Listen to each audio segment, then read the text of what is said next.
Hello les petits amis, ça fait déjà 3 mois que je suis arrivée en Australie, vraiment le temps file. Et on s'était quitté du coup fin août quand je venais d'arriver dans mon nouveau taf dans l'outback australien, vraiment perdu au milieu de rien. Et je vous retrouve aujourd'hui pour vous raconter comment ça s'est passé du coup ce mois de septembre dans ce nouveau taf, dans cette nouvelle vie. Et autant vous dire que le mois de septembre a été bien rempli. Et dans cet épisode, on va parler de mode de vie australien, de se laisser porter, de l'influence des rencontres sur le voyage, mais on va aussi se questionner beaucoup sur le partage et le voyage solo. Mais avant de continuer, je t'invite à prendre 1 minute pour mettre 5 étoiles sur la plateforme d'écoute sur laquelle tu te trouves. Ça m'aidera beaucoup à développer le podcast et ça me fera aussi très plaisir. Nous voici du coup fin septembre et ce mois-ci a super bien commencé parce qu'on avait commencé le mois avec quelques jours de vac et on a du coup été pêcher avec certains de mes collègues et là vraiment je me suis sentie l'âme d'une vraie Australienne. J'étais avec 2 de mes collègues, on a été sur un petit bateau sur une rivière, parce qu'il y a plein de rivières un peu autour, donc c'était une petite rivière qui fait très tropicale. C'est une eau un peu bleue, verte, au milieu des arbres super verts. La terre elle est un petit peu foncée, noire, et il y a des crocodiles. J'ai vu des crocodiles qui nageaient juste à côté de nous et c'est vraiment impressionnant de voir les crocodiles dans leur habitat naturel juste à côté de nous comme ça. Donc là vraiment tu te sens dans un autre monde, franchement c'était ouf. Et j'ai aussi pêché mon premier barramundi qui est un poisson qu'on retrouve beaucoup ici et il y a des gens qui viennent vraiment dans cet endroit spécialement pour pouvoir pêcher ce poisson là et en attraper des super gros. Donc là vraiment niveau lifestyle australien je suis au max. Et pareil on a aussi été un petit peu plus loin que le campement en voiture et juste rouler en voiture c'est une expérience à part entière quoi. On est au milieu de routes toutes petites, au milieu des forêts tropicales avec des arbres. C'est le genre d'arbres qu'on voit dans les serres tropicales, dans les jardins botaniques par exemple. Et là, ils sont juste dans leur environnement naturel, quoi. Donc c'est une végétation totalement différente et je me sens vraiment dépaysée ailleurs. Ça fait vraiment plaisir d'être là. Donc ouais, début de mois, vraiment gros kiff. Et c'était d'autant plus kiffant parce que j'avais rien à organiser, rien à faire ni quoi que ce soit. Parce que quand on voyage seul, ou même quand on a l'habitude de vivre seul, mais surtout quand on voyage, on est seul responsable de nous-mêmes. On doit s'organiser, on porte nos sacs à dos super lourds, on doit prendre des décisions. Si on veut aller faire une visite, c'est nous-mêmes qui devons tout organiser, tout faire. On se tire vers l'avant. Enfin, on compte que sur soi et il n'y a que nous pour nous faire avancer, quoi. Et là, ici, j'ai juste à suivre le move, poser mes fesses dans un bateau, jeter ma canne à pêche dans l'eau et c'est tout. Sinon, juste à m'asseoir dans une voiture pour aller à un tel endroit et je me fais conduire, quoi. Je conduis même pas ni quoi que ce soit. Donc ça fait vraiment plaisir de juste se laisser porter par des gens qui gèrent tout. Franchement, ça fait du bien. Et après les quelques jours de vacances, on a enchaîné avec 2 semaines de taf. Bon, globalement, ça se passe bien. Le taf, c'est facile. Je m'ennuie un peu par moment parce que bon, c'est pas très stimulant, quoi. C'est fatigant aussi. Tous les matins, on doit se lever à 5h, 5h30 du mat. Ça pique un peu. Il y a des jours où je me dis, bon, qu'est-ce que je fais là quel est l'intérêt de faire tout ça finalement? Mais je chasse assez vite cette idée de ma tête et je me recentre au max sur le moment présent. Et vraiment, j'essaye de pas y penser, de couper le cerveau et d'arrêter de trop réfléchir. Et moi qui avais du mal à vivre le moment présent, comme je vous le raconte dans les épisodes de juillet et août, d'être ici, ça m'aide beaucoup parce que dès que je me mets à penser au futur ou à la suite, genre je suis encore là pour 2 mois, ou qu'est-ce que je vais faire après, qu'est-ce que je vais faire ensuite, c'est quoi qui vient après, etc.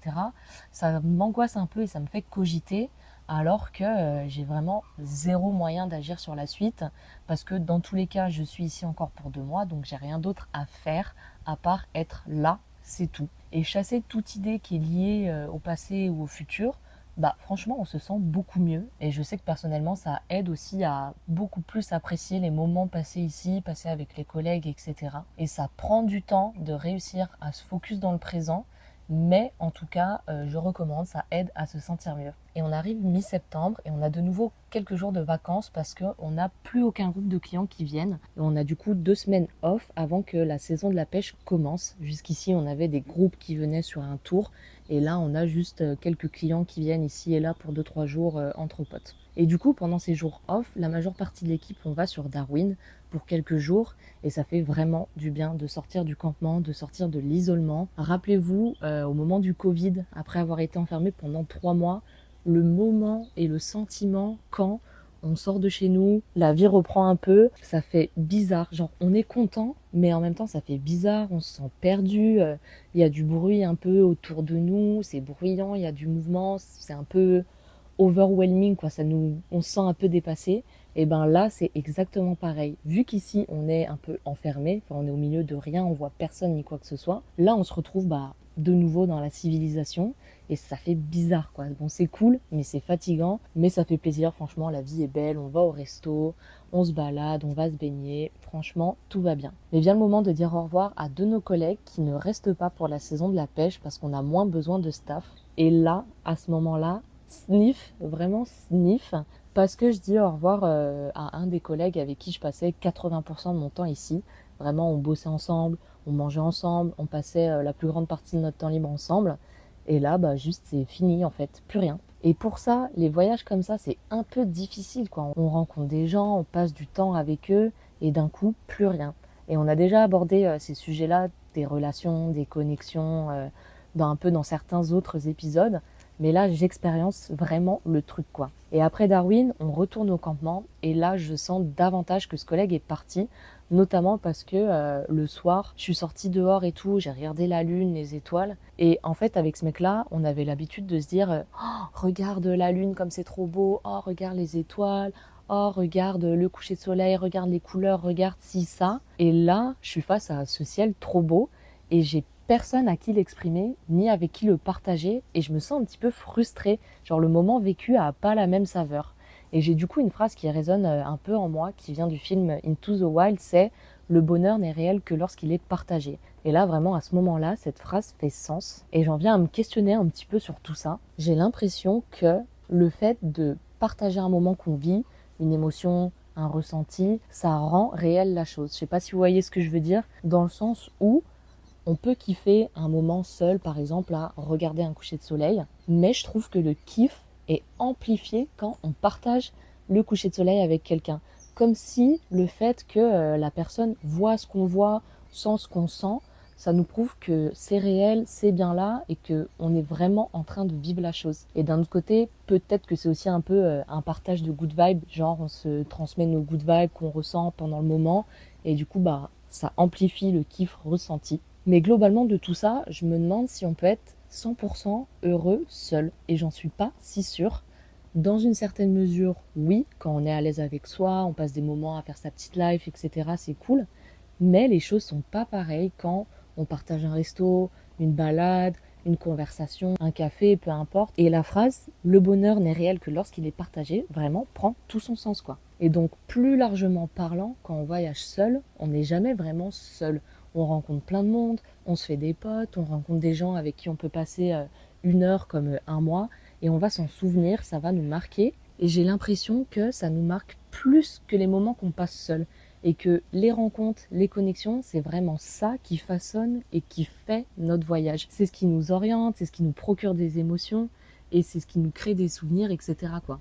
Par exemple, je serais peut-être jamais allée à Rockhampton pour mon premier taf si j'avais pas rencontré un mec à Brisbane qui m'a dit ah il y a du taf à Rockhampton et tout, tu devrais checker. Moi j'ai été là-bas, c'était une sacrée expérience. Coucou Axel si tu m'entends. RPZ Rockhampton, et j'ai entendu des personnes raconter ouais j'étais dans telle auberge de jeunesse, je suis tombée sur cette personne, on s'est bien entendu, il m'a dit ah je vais là-bas, tu veux venir, ok, et ils se sont retrouvés à voyager ensemble alors que ça faisait 2 jours qu'ils se connaissaient. Et vraiment c'est un peu le truc de une rencontre emmène une action et emmène aussi un souvenir derrière. Et j'en viens du coup à me demander, est-ce que le voyage est fait pour se partager? Parce que on parle de voyage solo, voyager seul, blablabla, mais on n'est jamais seul totalement. Et j'en ai déjà parlé, mais l'être humain, c'est un être social, et je pense que on est fait pour être en communauté, avoir des liens sociaux, etc. Et du coup, ouais, plus globalement, est-ce qu'on peut vraiment kiffer le voyage sans partager quoi que ce soit? Genre même pas une photo, pas raconter à sa famille, rien du tout. Mais aussi, quelle est l'influence de l'autre sur mon voyage, sur mes ressentis? Genre, quelle part de nous-mêmes et d'autosuffisance il y a dans notre bonheur, dans notre voyage, et quelle est la part de l'autre qui influence ça chez nous. Mais aussi, pourquoi voyager si ce n'est pour rencontrer des gens et partager des moments avec eux? Est-ce que quand on voyage, juste voir des paysages, c'est suffisant? bah, j'en suis pas si sûre. Moi, je pense qu'il y a un côté propre à chacun parce qu'on n'a pas tous les mêmes rapports à ça, mais je trouve ça intriguant quand même. Et je pense que ouais, on a besoin des autres dans une certaine mesure pour se sentir bien et aussi peut-être se sentir exister. Je sais pas trop, ça me questionne un petit peu. Donc s'il y a des gens en tout cas qui écoutent cet épisode et qui partent seuls et qui partagent rien du tout de leur voyage, qui rencontrent personne, qui partagent pas une photo, qui vont voir des paysages et qui gardent vraiment tout pour eux, vraiment 100%, 100% au voyage solo, je serais vraiment curieuse de votre ressenti, de votre point de vue. Si vous voulez bien me le partager, que ce soit en commentaire ou sur Insta directement, je suis preneuse vraiment. Et même les autres aussi, les voyageurs, les expats, etc. Je suis curieuse d'avoir votre point de vue sur le sujet, sur ces questionnements. Si vous pouvez me dire pareil en commentaire ou sur Insta, ce serait cool. Donc voilà, vraiment globalement les réflexions de septembre. Sinon à part ça, depuis une semaine c'est retour au campement, reprise du taf et là je repars pour 2 mois non-stop. C'est le double de ce que je viens de faire. Je me demande un petit peu comment ça va se passer encore une fois, d'être 2 mois à l'isolement, quoi. J'ai l'impression un petit peu de faire un deuxième confinement dans un autre cadre, c'est un petit peu bizarre, donc à voir comment ça va se passer. Mais en tout cas, conclusion de septembre très brève. Petit 1, vive le moment présent. Petit 2, vive les relations humaines. Et petit 3, finalement, vive la vie et tout ce qui remplit les journées. Vraiment, je kiffe, ça fait plaisir d'être là, de voir tout ça, de vivre tout ça, de se questionner aussi sur tout ça. C'est vraiment cool. Et je vous dis du coup, rendez-vous en octobre pour avoir les updates sur la vie au campement, les réflexions, la life en Australie. See you in October!